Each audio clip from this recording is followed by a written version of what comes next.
Junad Trust here. In this video, I am going to discuss relevant, very critical news regarding the Netflix, Tesla, and Palantir stocks, right? There's some changes going on, so let's break it down. So, Netflix reported record first quarter 2025 earnings, surpassing Wall Street expectations on both revenue and profit. Revenue grew 13% year over year to $10.54 billion, exceeding analyst estimates. So while net income rose to $2.89 billion, or $6.61 per share, beating consensus forecast by nearly $1 per share. Following the earnings release, Netflix shares climbed over 4% in after-hours trading, reaching $1,017 and bringing the stock's year-to-date gain to 9%. The regular session closed at $973.03, up 1.2% for the day. Now, Netflix reaffirmed its full year 2025 revenue outlook of $43.5 billion to $44.5 billion, with operating margins projected at 29%. The company forecasted second quarter revenue of $11.04 billion and earnings per share of $7.03, both above Wall Street's expectations. Management cited healthy member growth, higher subscription pricing, and rough doubling of the ad revenue as key drivers for the robust guidance. So Netflix no longer reports detailed subscriber numbers, but attributed its strong performance to successful new content launches and growth in its ad-supported tier. The company's leadership structure evolved, with co-founder Reed Hastings moving to non-executive chair, described as a natural progression in succession planning. Amid economic uncertainty and tariff concerns, Netflix has been highlighted as a resilient stock and a potential recession winner, with analysts and investors viewing it as a safe haven relative to other big tech firms. Now, executives reiterated their goal to double revenue to $80 billion by 2030 and target a $1 trillion market capitalization, up from the current $416 billion. Now, the key financial criteria for the Q1 2025, the revenue for Q1 2025, the result was $10.54 billion. The analyst expectation was $10.5 billion. The year-over-year change was 13%. The net income was $2.89 billion. And the year-over-year change up from $2.33 billion. The earnings per share was $6.61, the Q1 2025 result. The analyst expectations was around $5.67 to $5.71. And the year-over-year change, that was up from $5.28. The operating margin, the Q1 2025 result, was 31.7%.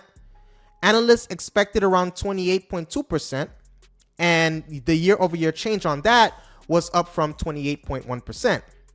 The stock price was close, $973.03. The year-over-year change was plus 9% year to date. So, the consensus outlook, analysts remain broadly bullish on Netflix, with the average 12-month price target ranging from $1,026 to $1,110, right? Representing a potential upside of about 5% to 14% from the current price near $973. The highest analyst target stands at $1,494, while the lowest is $720, indicating a wide range of expectations, but a positive overall bias.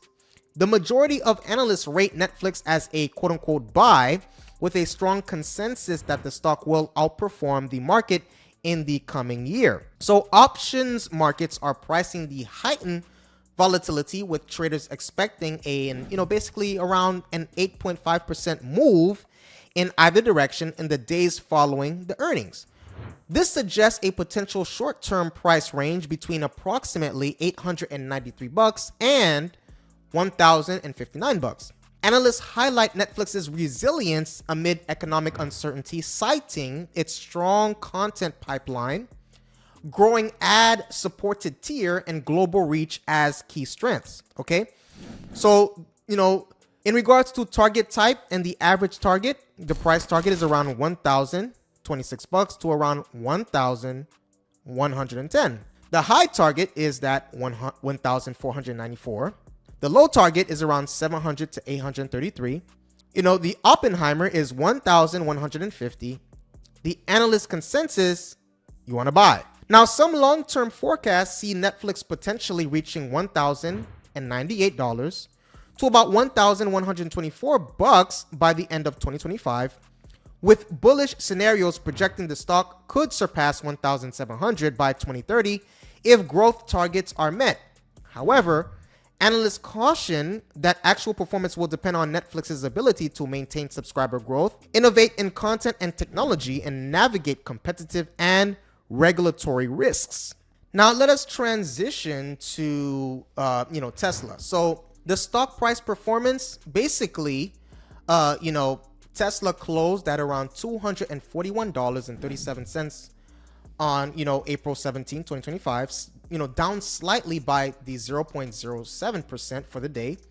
The stock traded between $237.68 and $244.34, with trading volume reaching over 82 million shares.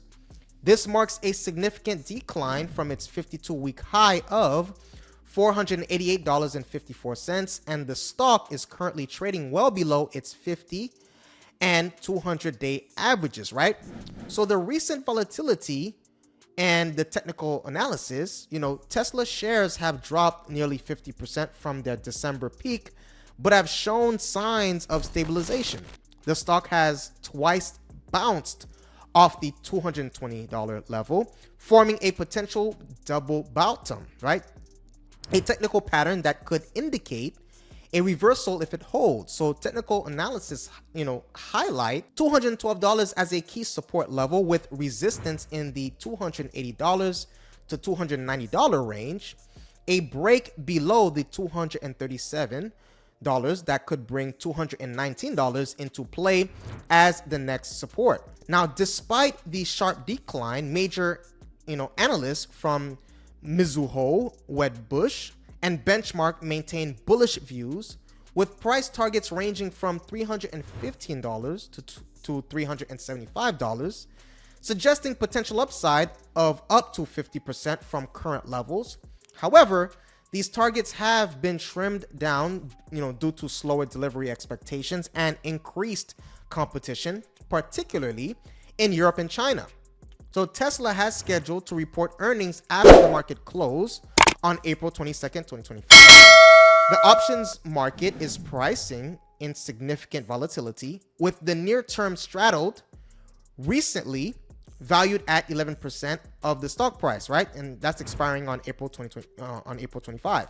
Historically, Tesla shares have moved at least 11%, the day after earnings in half of at least 10 quarters. Analysts expect Q1 2025 revenue of, the $20.53 billion and EPS of 51 cents, both slightly lower than prior estimates. The overall US market remains volatile, with the S&P 500 struggling to find direction. Tesla's high volatility is in line with broader market uncertainty, and its upcoming earnings report is seen as potential catalyst for a major move, right? So Tesla remains highly volatile ahead of its earnings report, with significant technical and fundamental uncertainty. While the stock has declined sharply over the past year, analysts remain optimistic about its long-term prospects, particularly if earnings surprise to, the upside. However, increased competition and slowing growth are weighing on near-term expectations. Now let us transition into the Palantir stocks, right? So on April 17, 2025, Palantir Technologies announced a significant new contract with NATO, NATO has acquired Palantir's custom Maven smart system for deployment within Allied command operations, aiming to enhance warfighting capabilities. So this deal is considered one of the most important in Palantir's history, further integrating its AI-driven platforms into Western defense infrastructure. The financial details of the NATO contract have not been fully, disclosed, but analysts expect it to basically provide a long runway for monetization and high margin recurring revenue. So PELTR, right, Palantir, closed at $93.78 on April 17, 2025, up 1.15% from the previous day, outperforming the S&P 500, which gained 0.13%. Over the last month, Palantir shares have risen 7.68%, while the broader computer and technology sector declined by 9.27%, and the S&P 500 by 6.3%. So Palantir is scheduled to announce its next earnings on May 5th, 2025.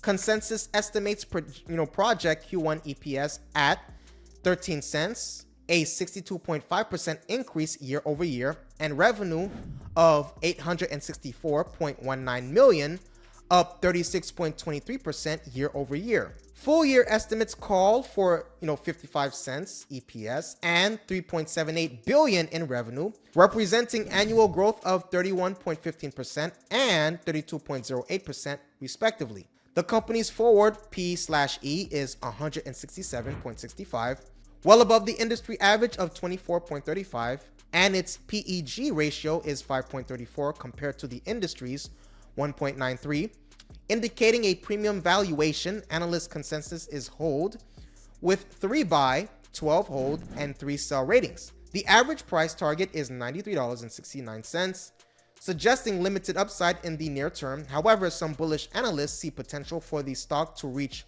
$120 within 18 months, assuming continued revenue growth and high margin defense contracts. So the NATO deal positions Palantir as a core provider of digital command and AI systems for allied military intelligence, with potential for further expansion and recurring high margin revenue.